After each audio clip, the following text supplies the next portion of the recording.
is serving you on TV, online, and on the go. This is Valley News Live at 9 on Fargo CW. I feel like I'm on my phone hours a day, just like without even being conscious of it. 10,000 times. That's how many times each year smartphone users open their devices without any reason. That's according to a new study released this week. But just how distracting are phones and how much time is really spent mindlessly swiping through notifications? Valley News Team's Molly Casey found out. I'll think it vibrates and I'll look. Oh no, nothing happened. Snapchat, Facebook, Twitter, Instagram, notifications fill our screens, but what it really fills is our minds. We're addicted to checking our phones. I thought I maybe missed a notification or something, so then I'll look at it. And if it's not there, I'll just make sure that I don't have anything on there. Phones are everywhere. We are trained to tap, swipe, and check for notifications that may not even be there. If no one's messaged me in a while, I'm like, what's everybody up to? Watching TV, I'm just like on my phone, doing nothing. I don't know why, I just do it. And with new technology, to unlock it, you swipe up. Just looking at a phone unlocks a world of distractions, and you can check how long you've used it too. So I've already just been on my phone for over 3 hours, I guess. Probably 4 or 5 hours. I'd say at least 75% of the day, like if I'm awake. Some are learning to break the addiction. I have all my social media notifications turned off. You can shut off the notifications so then you don't get them all the time. I turn most of my notifications off on like Facebook and Instagram and stuff so I don't get distracted with it. But the reaction to phantom notifications and our constant need for interaction isn't slowing down. From Fargo, Molly Casey, Valley News Live. Typical phone users check their phone around 28 times a day, according to the study, but the top 10% of users checked their phone around 60 times a day. If you want to look into this study further, we've got a link to it up on this story at valleynewslive.com. Coming up after weather, William Hain, one of the 2 people accused in the murder of Savannah Graywind, will likely go on trial this spring. Plus, more on the growing calls for Senator Al Franken to resign and his announcement tomorrow. But first, it's cold and still a little bit breezy with some blowing snow. It can make driving a little bit difficult at times. Right, Robert?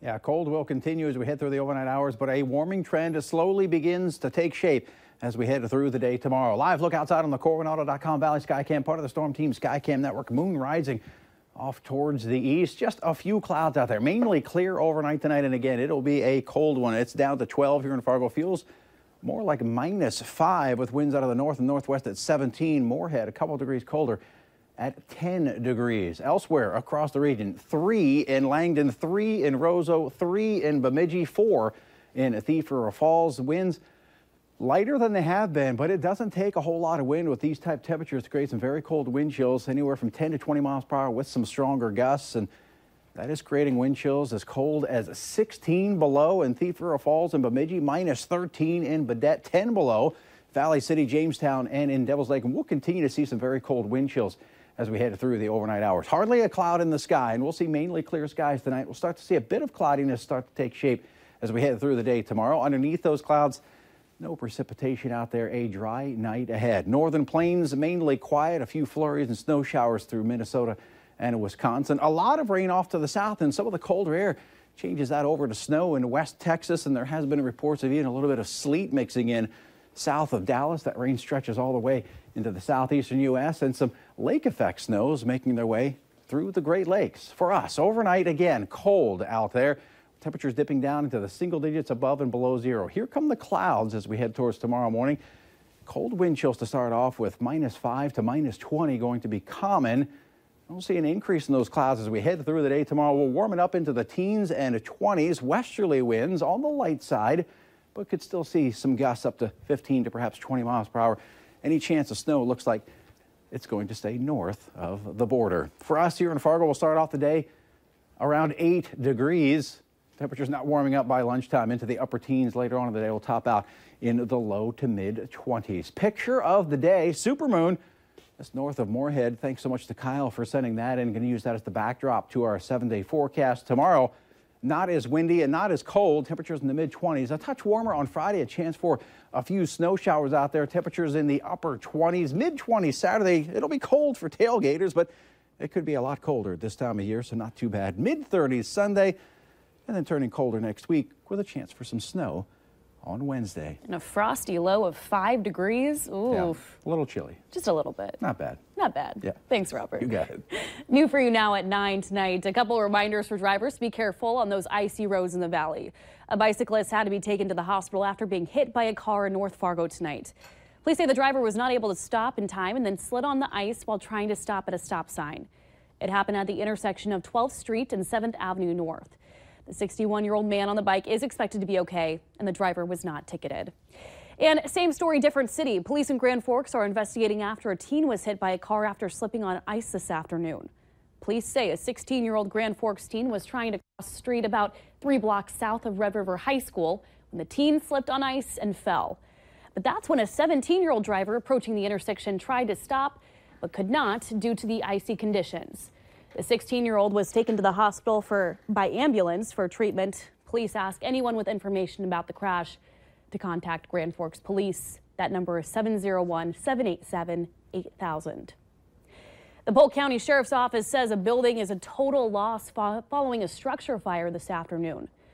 It happened around 3 p.m. at a shop in Erskine, Minnesota. Authorities say there were no injuries and the cause of the fire is still under investigation. The building belonged to the Northern Plains Rail Service.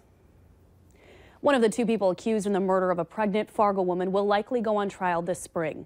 William Hain is facing conspiracy to commit murder and kidnapping charges related to the death of Savannah Graywind. Hain in court today asked the judge to set a trial date sometime after March of next year. The courtroom was packed with Graywind's family and friends who left immediately after the very brief court session. In addition to the felony charges, Hain is also charged with providing false information to law enforcement. That's a misdemeanor. The other person charged in the case, Brooke Cruz, is expected to plead guilty to the same charges on Monday. Graywind was 8 months pregnant when she disappeared from her North Fargo apartment on August 19th. The baby was found alive in a neighboring apartment where Cruz and Hain lived. Tonight, Minnesota U.S. Senator Al Franken is talking with his family ahead of an announcement in D.C. tomorrow. A tweet posted on Franken's official Twitter account also stated that any reports of a final decision are inaccurate. Franken is under fire after a group of Democratic senators began the call for Franken's resignation following another allegation of sexual misconduct. A former congressional aide told Politico that Franken tried to forcibly kiss her after taping his radio show back in 2006. Franken said in a statement the accusation is categorically not true. And from the halls of Congress to the office space, sexual harassment allegations are continuing to come to light. Now both women and men in Congress are addressing the issue and looking for ways to stop it. The Valley News Team's Kelly Meyer finds their changes may not be enough. It was an excruciating decision for me to come forward 17 months ago because I felt so alone. Gretchen Carlson shares what it was like to break her silence after facing years of sexual harassment at her company, Fox News. She says she left the network because of powerful men who prevented victims from speaking out. 60 million Americans, when they sign employment contracts, they have an arbitration clause, which means if they're sexually harassed on the job, they give up their 7th Amendment right to go to a jury process.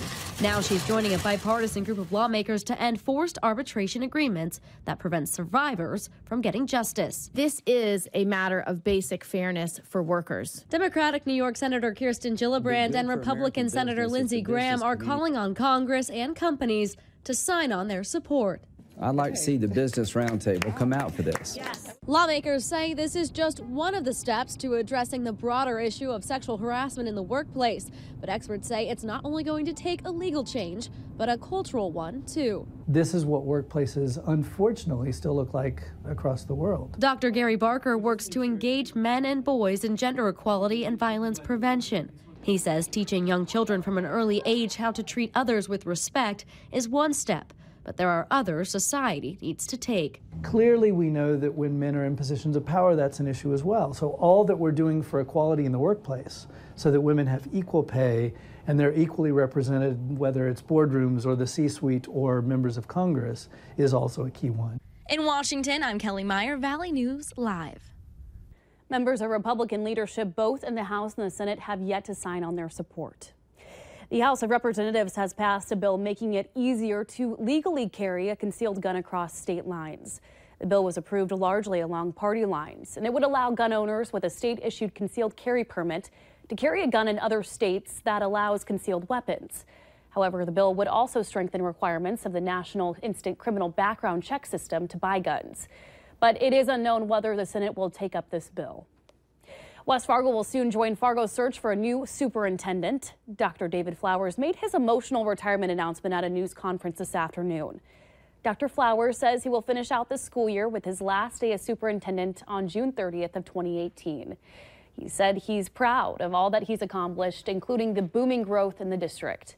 And once the board accepts Flowers' resignation on December 11th, the search for his replacement will soon begin. North Dakotans said yes to medical pot. Now the effort is underway for full-blown legalization. And even though medical weed isn't available just yet, legal marijuana advocates are soon planning to gather over 13,000 signatures. That's where they had previously failed. So if they do get the signatures, the measure will be up on the ballot in November. One angle advocates are selling is the potential economic impact that it could have. I see the state of our schools. Look at the state of UND after a 20% budget cut. And at the end of the day, we all know it's not harming anybody. So think about what that money can do. If you're in a small town, I want you to think about what 30,000 an acre of profits would do for your town. The proposal would regulate marijuana just like alcohol, making you have to be 21 to purchase and use it. Well, there's a new CW giveaway we are excited to announce tonight. It is a VNL VIP Fargo Force Sweet Night experience on December 30th.